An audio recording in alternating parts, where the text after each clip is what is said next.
असंख्यात नावे जया देत लोक, परिनित्य तो सच्चिदानंद एक.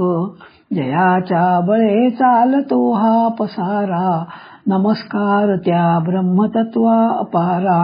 नभी सूर्य विश्वास जो तेज देतो, प्रमोदे आम्ही अंतरी त्यास ध्यातो. तये प्रेरणा बुद्धी ते देत जावी, असे आमुची प्रार्थना ही प्रभावी. प्रभो पूर्ण आरोग्य आम्हा असावे, तसे नित्य मांगल्य नेत्रा दिसावे. कधी दैन्य दारिद्र्य आम्हासी नाहो, शतायुष्य ऐश्वर्य आम्हासी लाभो. ओम शांती शांती शांती. ही प्रार्थना नागपूरच्या योगाभ्यासी मंडळातर्फे आसनांच्या पूर्वी म्हणायची पद्धत होती. ती अतिशय प्रसिद्ध आणि चांगली आहे म्हणून मी आता इथे म्हटली आहे.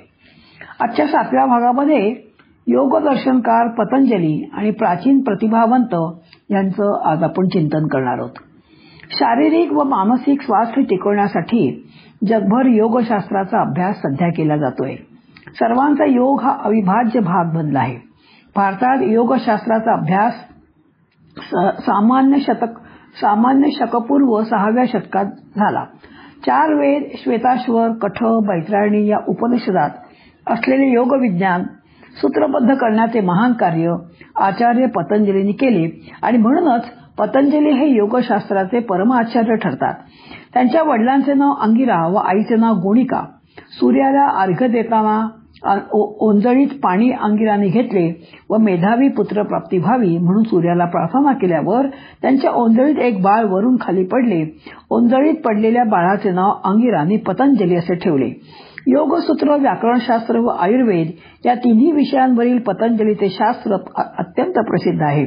पतंजलीचे वास्तव्य ही हिमालयाच्या उत्तर भागात होते. त्यांच्या पत्नीचे नाव लोलुपा. सुमेर पर्वताच्या उत्तरेस त्यांचा विवाह झाला. लोलुपा ही अत्यंत बुद्धिमान असून पतीच्या प्रत्येक कामात त्या सहभाग घेत असत. षड्दर्शनांपैकी योगदर्शन हे दर्शनशास्त्र पतंजलीचे आहे. योगदर्शन हा ग्रंथ सूत्र शैलीत लिहिलेला आहे आणि त्यात एकूण 115 सूत्रे आहेत. 4 भागात विभागलेली आहेत. पहिला समाधीपाद. 51 सूत्रे येतात आणि समाधी व समाधी प्राप्त करण्याचे उद्दिष्ट याची चर्चा यात झालेली आहे. दुसरा साधनापाद. 55 सूत्रे आहेत आणि समाधीसाठी साधकाला ज्या साधनांचा अभ्यास करावा लागतो त्याचा विचार मांडलेला आहे. यम, नियम, प्रत्याहार या योगाचा विचार येथे आहे. आसन प्राणायामाची व्याख्याही याच पादात मांडलेली आहे. तिसरा आहे विभूतीपाद. 55 सूत्रे आहेत. धारणा, ध्यान, समाधी या योगांगावर साधकांनी प्रभुत्व प्राप्त केले की शक्ती प्राप्त होते, जिला प्रज्ञा आलोक पतंजली असे म्हणतात. चौथा जो आहे तो कैवल्यपाद. 34 सूत्रे येतात. यम, नियम, आसन, प्राणायाम, प्रत्याहार, धारणा, ध्यान, समाधी हे अष्टांग योग सिद्ध झाल्यावर मानव मोक्षाचा अधिकारी होतो. निसर्गातील प्राण्यांच्या वर्तनावरून पतंजलींनी काही आसने घेतलेली असावीत. योगाने असाध्य व्याधी समूळ नाहीशा होतात. योगशास्त्रातील प्रणव म्हणजेच ओंकाराचा उच्चार हा कर्कयोगासाठी जीवन मंत्र ठरला आहे. सर्व शरीर व्याधींचे मूळ हे मन आहे आणि हे त्यावेळी पतंजलींनी सांगितले होते. आता आपल्याकडे सायकोसोमॅटिक वर अभ्यास खूप सुरू आहे. पतंजलींनी मनाच्या 5 अवस्था सांगितल्या आहेत. एक क्षिप्त म्हणजे विचलित, दुसरं मुग्ध म्हणजे एकाच ठिकाणी घोळलेले, तिसरं विक्षिप्त म्हणजे अशांत. या 3 अवस्था हानिकारक व नकारात्मक आहेत. चौथी एकाग्र म्हणजे एकचित्त, निरुद्ध, नियंत्रित या 2 अवस्था शांतपूर्ण आहेत. चित्तवृत्तीतील बदल ही पहिल्या 3 अवस्थांमध्ये होतात. मनाचा इतका सांगोपांग विचार करणारे जगातले पहिले आदरणीय पतंजलीच आहेत. म्हणजेच पहिले जगातले मानसशास्त्रज्ञ पतंजली होत. सिम्पॅथेटिक सिस्टीम ही शरीराला कोणत्याही एकाएकी उद्भवलेल्या संकटाचा सामना करण्यासाठी नियोजित केली आहे. एखादे संकट आलं की आपण घाबरतो, श्वासनाडी जलद चालतात, केस उभे राहतात, स्नायू कडक होऊन रक्तप्रवाह वाढतो. या सर्वांना तोंड देण्यास शरीर तयार होतं. पण संकट गेल्यावर पॅरासिम्पॅथेटिक सिस्टीम कामाला लागते.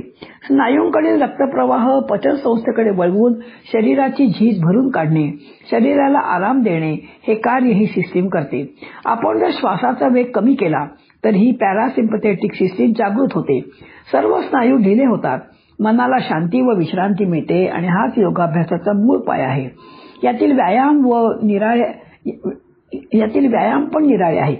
नेहमीच्या व्यायामात आपण स्नायूंचे आकुंचन करतो, तर योगाभ्यासात आपण ताणतो. योगाभ्यासात श्वास व नाडी हळू चालते आणि त्यामुळे मेंदू व चेतासंस्थेला आराम मिळतो. मानसिक ताणावर योगाभ्यास हा एक सोपा मार्ग मानला जातो. व्याकरणशास्त्रावर महाभाष्य नावाचा ग्रंथ प्रसिद्ध आहे. आयुर्वेद शास्त्रावर पतंजलींनी पतंजलीजन्य व चरक संहिता हे ग्रंथ लिहिले आहेत. रामदेव बाबांना लोक पतंजलीचा अवतार मानतात. जगभर त्यांनी योगाचा प्रचार आणि प्रसार केला. 21 जून हा योग दिन म्हणून आपण करतो. या परम आचार्यांना वंदन करताना सर्व जगभर खालील प्रार्थना करतात. योगेन चित्तस्य पदेन वाचाम बलम शरीरस्य च वेधकेन यो पाकरोतम प्रवरम मुनीनाम पतंजलीं प्राजरिलान तोस्मी.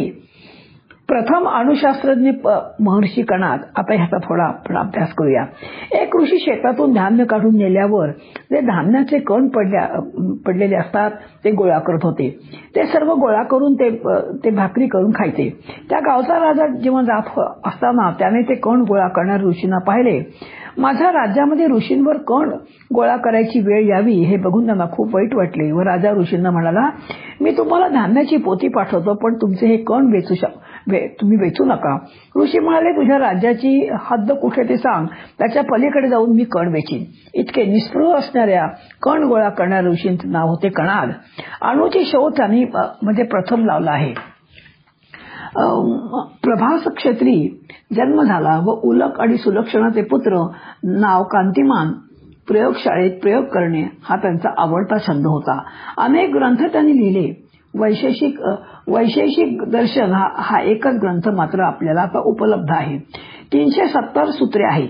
ते म्हणतात, पदार्थांच्या 2 अवस्था, एक आण्विक आणि दुसरी महत म्हणजे विशाल. ब्रह्मांड पदार्थांचा आकार कमी कमी करत करत गेलं तर अशी स्थिती येईल की त्यानंतर त्याला आणखी लहान करता येणार नाही. पदार्थांच्या या स्थितीला परमाणू म्हणतात. ते पुढे म्हणतात, जगातील सर्व वस्तू नश्वर आहेत, पण त्याच्या आत जो ईश्वर लपलेला आहे. आचार्यांना ईश्वर अणूच्या रूपात सापडला. जगातील प्रथम या अणुशास्त्रज्ञाने जगाचा निरोप घेताना त्यांच्या तोंडामध्ये शेवटचा शब्द म्हणजे पिलवहा म्हणजेच परमाणू परमाणू असे हे कणाद महान आहेत. दुसरे जे आहेत ऋषी, त्यांचं नाव मेंदू व मज्जा संस्था म्हणजे प्रथम सर्जन जे होते ते वैद्य जीवक त्यांचं नाव. जगातील पहिले न्यूरोसर्जन म्हणजे पहिली न्यूरोसर्जरी भारतात प्रथम जीवकाने केली आहे. तक्षशिला विद्यापीठात त्यांचे शिक्षण झाले.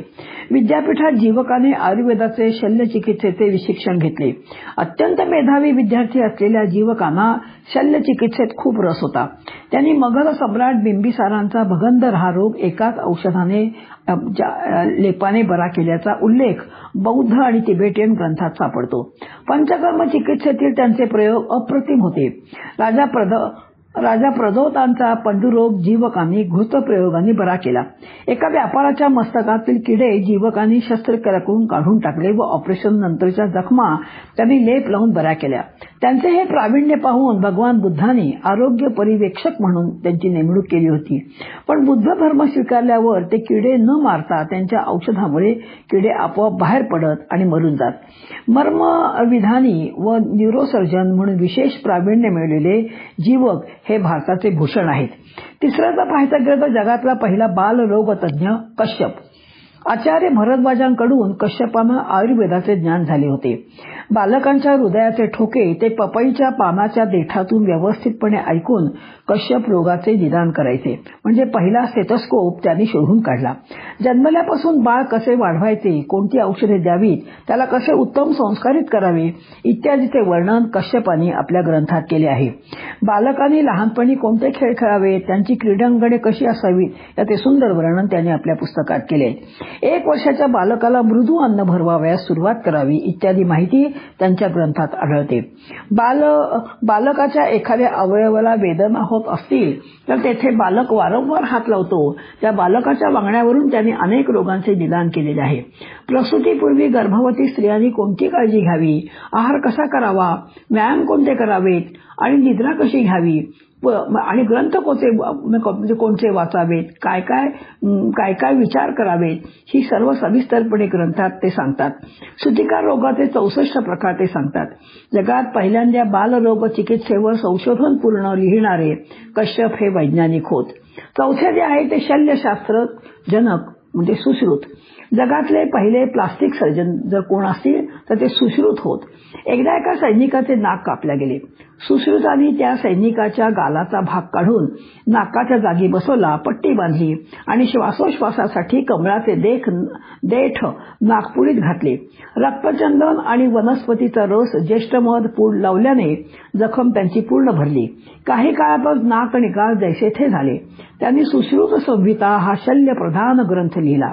121 उपकरणांचा उल्लेख या ग्रंथात येतो. जगातला पहिला रक्तरोधक चिमटा म्हणजे हिमोस्टॅट हा सुश्रुताने बनवला होता. शस्त्रक्रियेपूर्वी रुग्णाला अॅनेस्थेशिया देण्याची पद्धत सुश्रुताने सांगितली आहे. चिकित्सालय हे गावाच्या बाहेर जिथे पाणी भरपूर असेल तिथे असावे. चिकित्सालयाचे निर्जंतुकीकरण कसे व्हावे, नेहमी झाले पाहिजे, यासाठी औषधं कोणती वापरावीत, औषधीयुक्त द्रव्याची धुरी कोणती द्यावी, त्यांनी सिझेरियनचेही वर्णन त्या पुस्तकात केलेले आहे. एम्ब्रिओलॉजीचा खोलवर अभ्यास त्यांनी केला होता. त्वचारोपणाचे वर्णन सुश्रुताने प्रथम केले आहे. त्यांनी मोतीबिंदूचं ऑपरेशन सुद्धा केलेली होती. अनेक वर्षे त्यांच्याच पद्धतीने ही ऑपरेशन होत असत आणि अशी ऑपरेशन करून त्यांनी लोकांचे डोळे वाचवले आहेत. मूत्राशयातील मूतखडेही ते ऑपरेशन करून काढत असत. अनेक औषधांचा शोध सुश्रुतांनी लावला. त्यांचे हे अफाट कार्य पाहून अगदी आश्चर्य वाटतं. किती देश आपला सर्व बाबतीत पुढारला होते हे यावरून आपल्याला समजतं. पाचवे जे आहे ते आचार्य चरक. आयुर्वेद ही भारताची सर्व मानव वंशाला दिलेली सर्वात मोठी देणगी आहे. मुख्य म्हणजे नुसती रोगाची कारणे किंवा लक्षणे किंवा इलाज न सांगता ते रोगमुळे होऊच नये म्हणून योग्य आहार, विहार, निद्रा, व्यायाम इत्यादीच्या ऋतूप्रमाणे विचार करून नियम सांगितलेले आहेत आणि त्यामुळे ही होलिस्टिक मेडिसिन आरोग्य पद्धती मानली जाते. आत्रेय परंपरेतील प्रसिद्ध आचार्य चरक होते. चरक यांचा चरक संहिता हा ग्रंथ अत्यंत जगप्रसिद्ध आहे. यात आयुर्वेदाची उत्पत्ती, मूलतत्व, शरीर रचना, शारीरिक क्रिया, व्याधी यांचे निदान, शमन, उपचार, पथ्य, अपथ्य विषयीची विस्तृत माहिती या ग्रंथामध्ये आहे. वैदिक वाङ्मयात येणारी त्रिधातू चिकित्सा येथे विस्ताराने येते. यात वाताचे 5 प्रकार, पंचमहाभूत, सिद्धांत, रसगुण, वीर्य इत्यादी अनेक गोष्टी आलेल्या आहेत. प्रत्येक वैद्याने स्वशास्त्रज्ञान अद्यावत ठेवायला हवे. त्यांनी पब्लिक हेल्थवर खूप विचार करून दवाखाने कसे असावेत, परिचारिका कशा असाव्यात त्यांचे विस्तृत वर्णन त्या पुस्तकात केले आहे. अमेरिकेतील प्रसिद्ध येल युनिव्हर्सिटीमध्ये चरक संहिता हा ग्रंथ संदर्भ ग्रंथ म्हणून मानतात. ज्या व्यक्तीचा त्रिदोष, मलप्रवृत्ती, सप्तधातू इत्यादी क्रिया संतुलित असतात आणि मन, आत्मा व इंद्रिय हे प्रसन्न असतात तीच व्यक्ती निरोगी असे ते मानत. असे हे आचार्य चरक संपूर्ण वैद्यकीय शास्त्रासाठी आपले आदर्श आहेत. त्यांचा आपल्याला अभिमान आहे. 6वे जे आहे ते रसायनशास्त्रज्ञ नागार्जुन. बघा, पारा हा जो धातू आहे हा 17व्या शतकापर्यंत लोकांना माहीतच नव्हता. हे रसायन म्हणजे लोकांच्या समदृष्टीस कधी आलं नाही. परंतु हजारो वर्षापासून पाऱ्याची माहिती भारतीयांना होती पण पाश्चात्य देशांना नव्हती. याचा वापर प्रथम नागार्जुनाने केला. त्यांचा सांभाळ आई वडिलांनंतर बौद्ध भिक्षूंनी केला आहे. पाऱ्यापासून सोने, चांदी बनवण्याचा शोध नागार्जुनांचा प्रथम आहे. त्यांनी आरोग्य व चैतन्य यांच्या वाढीसाठी खूप कर्म केलेले आहे. रसविद्या असो, धनुर्विद्या, धातुविद्या असो, या सर्वांचा उपदेश मानव सेवा व दीनदुबळ्यांचे कष्ट दूर करणे हा असावा असे नागार्जुन म्हणत. धन्य ते आचार्य व धन्य तो भारत देश जिथे त्यांच्यासारखे सेवाव्रती रसविद्या जन्माला आलेले, त्यांना आपण नमस्कार करूया. 7वे जे आहे ते अगस्ती ऋषी. वनवासात असताना राम जेव्हा अगस्ती व लोपमुद्रा यांच्या आश्रमात गेले व त्यांनी त्यांचे शास्त्रागार पाहून राम थक्क झाले. रावणाच्या वधाच्या दिवशी अगस्ती रामाकडे आले आणि ब्रह्मशर नावाचा बाण त्यांनी रावण वधासाठी जो केला होता तो त्यांनी रामाला दिला व आदित्य स्तोत्रही म्हणायला सांगितले. विद्युत शास्त्राचा पहिला जनक एडिसन नसून महात्मा हे महर्षी अगस्ती आहेत. अगस्त्य संहिता या ग्रंथामध्ये ऊर्जा व ऊर्जा निर्मितीची उपकरणे ही माहिती आपल्याला पाहायला मिळते. विश्वप्रवासी जलप्रवासी अगस्त्य आहेत.